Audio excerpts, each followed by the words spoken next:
stand as the Northern Star is the perennial problem of petrol scarcity in Nigeria. The question on many lips is, why should fossil fuel subsidies, which are global phenomena, be a cog in our quest for sustainable development? One of the 17 Sustainable Development Goals, SDGs, of the United Nations is to promote sustained, inclusive, and sustainable economic growth, full and productive employment, and decent work for all. These goals promote subsidy and public good for vulnerable people. For now, Nigeria's economy revolves around crude oil. So today's discourse would look further at the global oil crisis, its impact on Nigeria, which includes revenue shortfalls, bickerings between federal, states, and local governments, and of course, shrinkage in job opportunities. There have been many attempts at reforms in the oil and gas sector. The latest being the unbundling of the Nigeria National Petroleum Corporation, NNPC. Recently, the Department of Industrial Relations and Personnel Management, University of Lagos, Akoka, organized a two-day conference. The theme, Global Oil Crisis and Labor Employment Reforms in the Nigeria Oil and Gas Industry. The emphasis was on labor and employment reforms.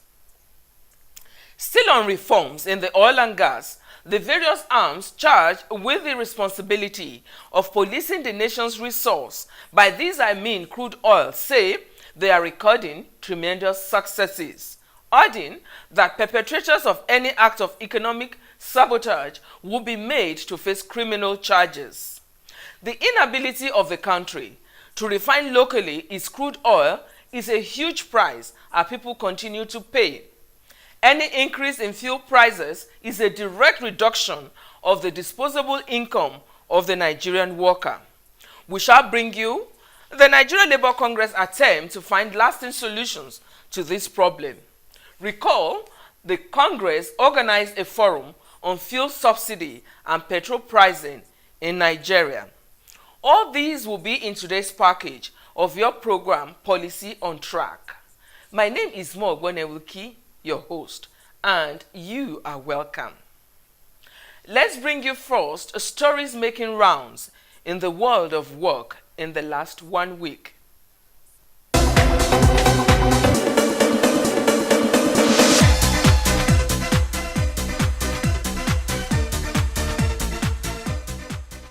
The national living wage for workers over 25 years came into effect on Friday in the United Kingdom. The living wage is £7.25 an hour and £9.15 an hour in London, though it is not compulsory for all employers. Although welcomed by many workers, some employers are worried, saying the extra cost may mean they might not be able to afford paying as many workers. Almost 6 million workers are paid less than the living wage. The national minimum wage has been at the heart of political debate ever before it became law in 1998. Brazil's state-run oil producer, Petrobras, has said it will cut 12,000 jobs by 2020. This layoff program will help save $9 billion at the company, which has struggled with losses following a price-fixing and bribery scandal. Petrobras has long been one of the biggest employers in Brazil with more than 80,000 employees. The company, which has been embroiled in a massive corruption scandal, has recorded 2 consecutive years of heavy losses and stopped paying dividends. Even shares have dropped 50% in value since investigation into the corruption scandal began.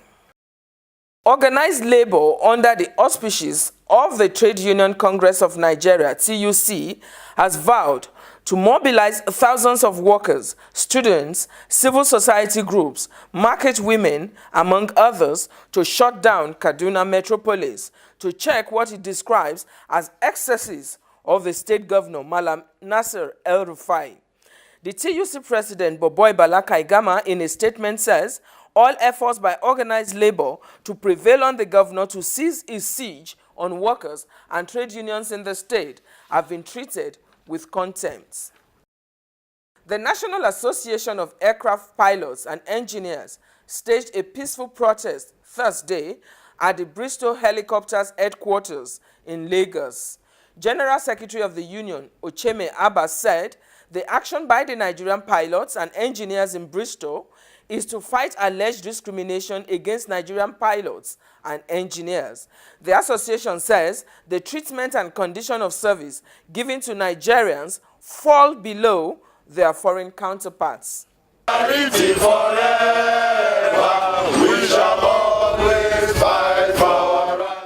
Chanting solidarity songs during the protests at the corporate headquarters of Bristol Group in Lagos, the union alleged that the management of Bristol has been violating the country's law by massing up expatriate recruitments in its bid to decimate and weaken the position of the nationals.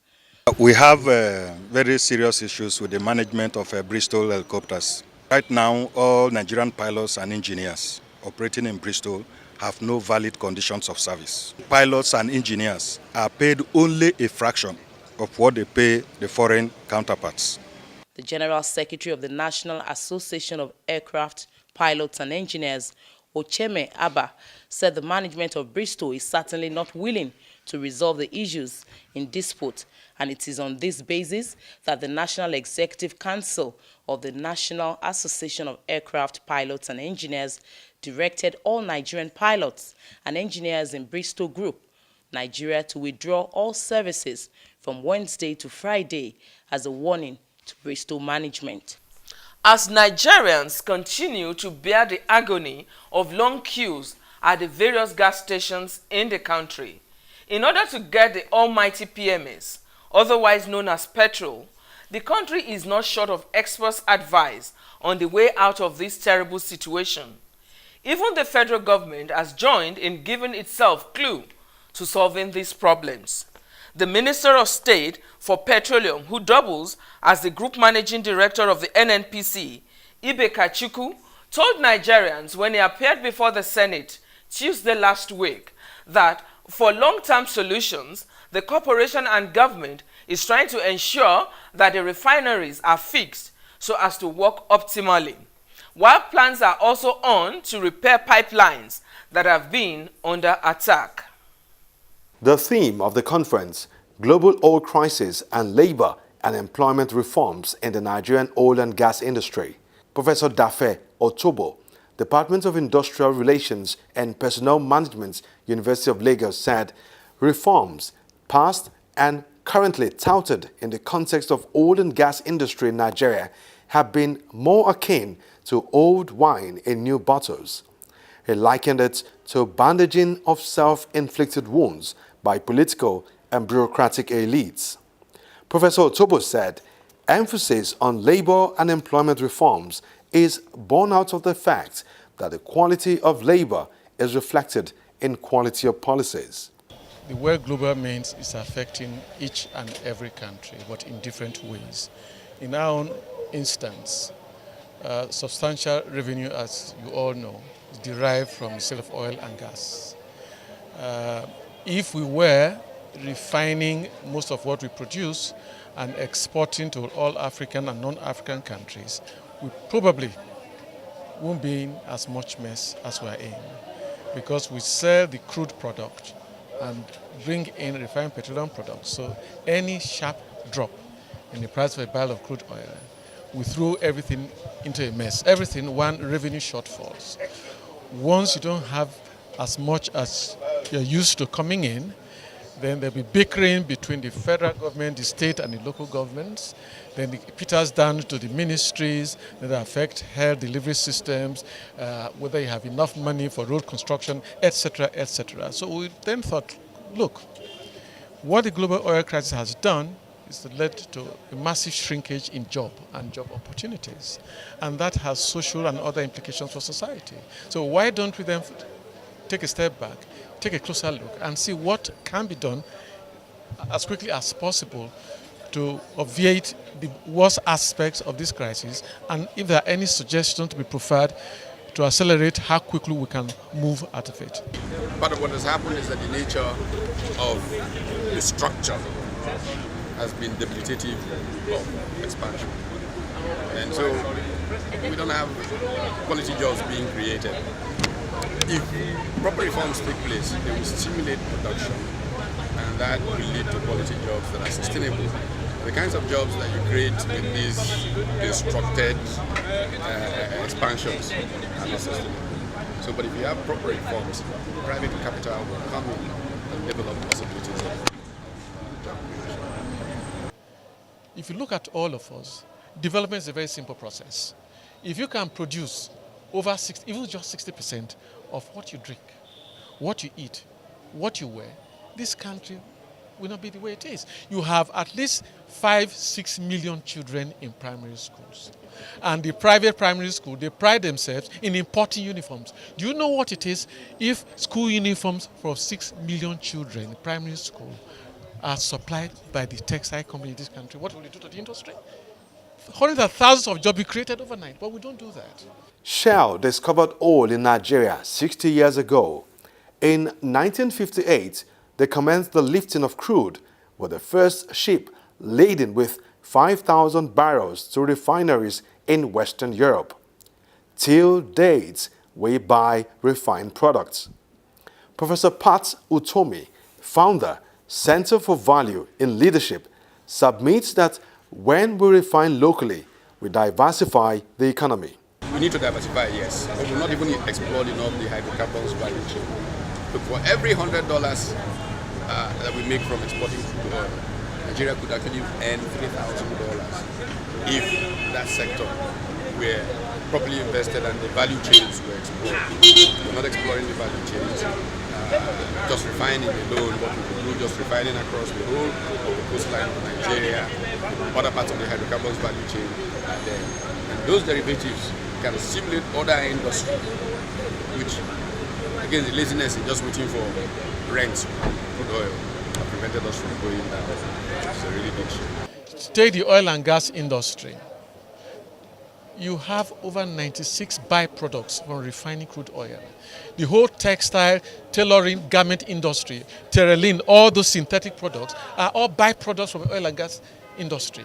If you do that alone, you'll be engaging millions in that industry overnight. But we don't. We scatter off the crude oil abroad and refine a few of them and bring only a few back. So it's not only just a question of oil and gas industry or agriculture. No. We have all the resources.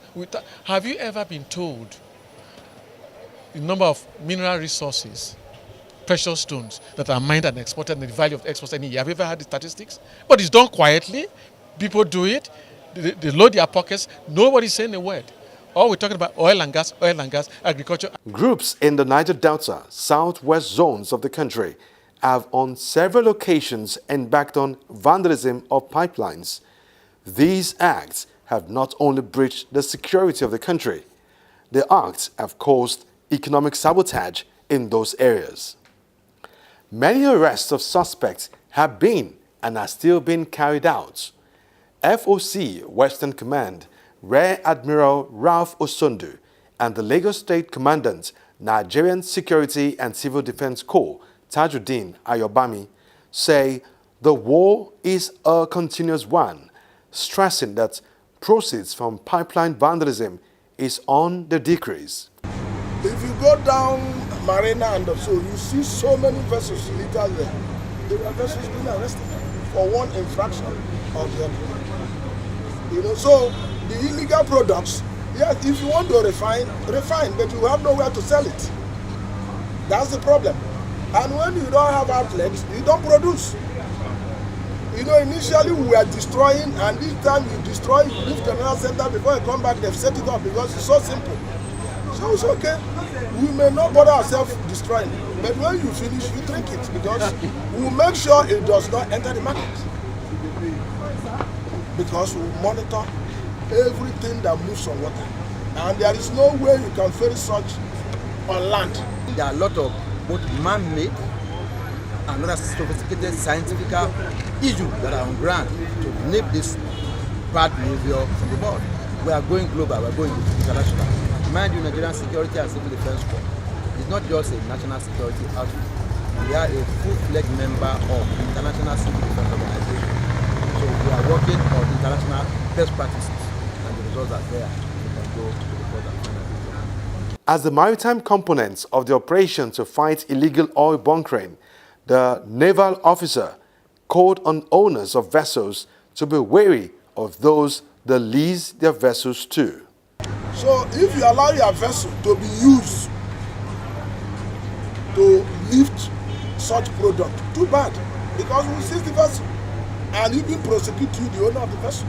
Rear Admiral Osondu says dominance of foreign fishing vessels is also on the decrease as the Navy shows heavy presence on the nation's waters. When a vessel is sent out for patrol, you don't tell the vessel go for anti-illegal fishing patrol, anti-smuggling. No, patrol is patrol. But the thing is that fishing industry is not that robust. Yes. But we make sure that foreign fishing vessels do not ply our waters. In the early 80s, there are so many arrests of Spanish fishing vessels and all those. Right now, it does not happen because we show presence. We dominate our waters. And they know that we know what happens in our waters. So they don't even come around. So you even protect our local jobs? We protect our local fishing. So once they know that we know when they come in, they avoid our waters. So in terms of local fishing, we give them all the necessary protection. And you see, we have what we call AIS. You know, that every ship is supposed to install automatic identification system. When we send out our signals, when it hits you and come back, we know who you are. But where yours is not on, we arrest. We have interrogated, arrested and interrogated some seafarers for not putting on their AIS. Because once you refuse to put it on, which means you have an ulterior motive. And in that situation, we investigate you. So they know all these things and now they play safe.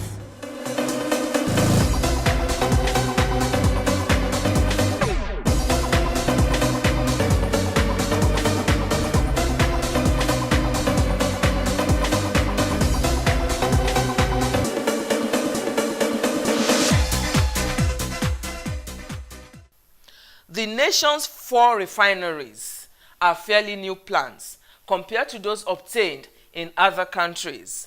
Findings show that the newest complex refinery in the United States, the Marathon Petroleum Company, Louisiana, came on stream in 1977 and was upgraded in January 2014. The lack of adequate maintenance, despite the gigantic amount sunk into the refineries for turnaround maintenance and pipeline vandalizations, have been described as serious challenges facing the oil industry in Nigeria. One of the major issues facing the federal government is pipeline security.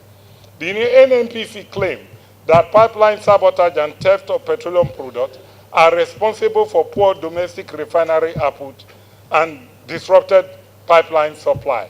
The NNPC declared that it lost 531 million liters of petrol, approximately 51 billion naira, in the first 9 months of last year due to sabotage of our petroleum pipeline and the theft of product. Most of this loss occur in the 30-mile pipeline from Atlas Clove to Moshimi. The same problem exists in the Bonny, Port Harcourt 34-mile pipeline and the Escavot Warri pipeline that supplies the Warri refinery. The NNPC chose to a marine route as an alternative with a transportation cost of $5.37 per barrel. They hired 2 companies, PP Fluid Mechanics and Ocean Marine Security, to provide the marine services. The 2 companies only supplied 11% of the total requirement of this refinery, of both refineries, 50 cents a barrel. There are 875 miles of petroleum product pipelines in Nigeria. and about 1,300 crude oil pipelines. So we have about 2,000 miles of pipeline. So if we put 20,000 men made up of 6,000 soldiers and 40,000 citizens from community along the pipeline to protect this pipeline, we will be able to have, with an added cost of $2.50 a barrel, we will get about 0.6 million barrels, $1 million a day, based on 40 million liters a day. And that will cost us about 44 billion a year. So for 44 billion a year, instead of losing 54 billion a year, for 44 billion a year, we can create employment, we can hire 20,000 people and take care of this security problem. Actually, it might be cheaper to use modern technology like the NNPC is trying to do, like drones. But the fact of the matter is Nigeria is a low technological capacity country. And we will not be able to maintain these drones. You can't even depend on electricity.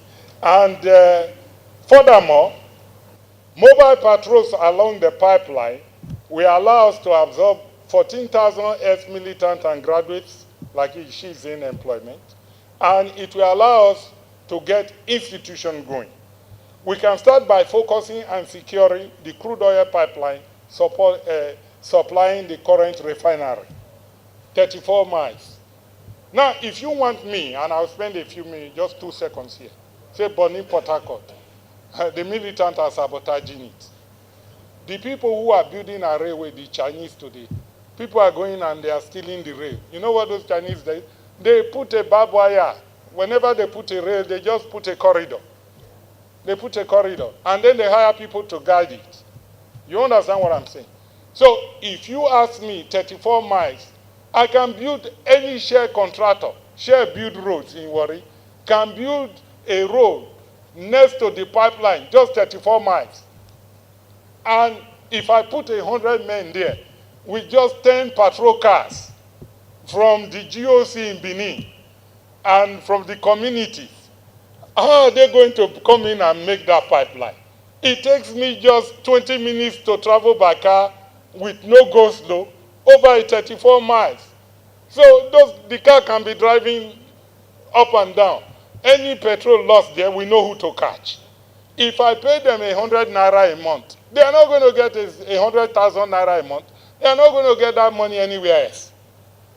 There is no way petrol will go. That is the way. Then there are technical issues you can put there. You can put pressure transducers. You can put a SCADA system. A pressure transducer will tell you when you lose pressure in the pipeline and where you lose the pressure in the pipeline, like that. So if I have a road and there's somebody trying to punch a hole in a pipeline, within 10 minutes, armed men will be there. There is no time. Why do we need to do that? Because we know that pipeline is what is going to supply petrol to that refinery that we know is supposed to have 100,000 barrels a day. I mean, we have to be serious. Each of us, we hire guidemen to guide us because there's no security in the country. How can we not get protect a 34-mile pipeline? It's other than the fact somebody is benefiting from somewhere. That will be our package for today. For your contributions and comments on any labor-related issues, please make use of any of our social media platforms. Thank you for being there. I am Mogwene Wilkie. Bye-bye.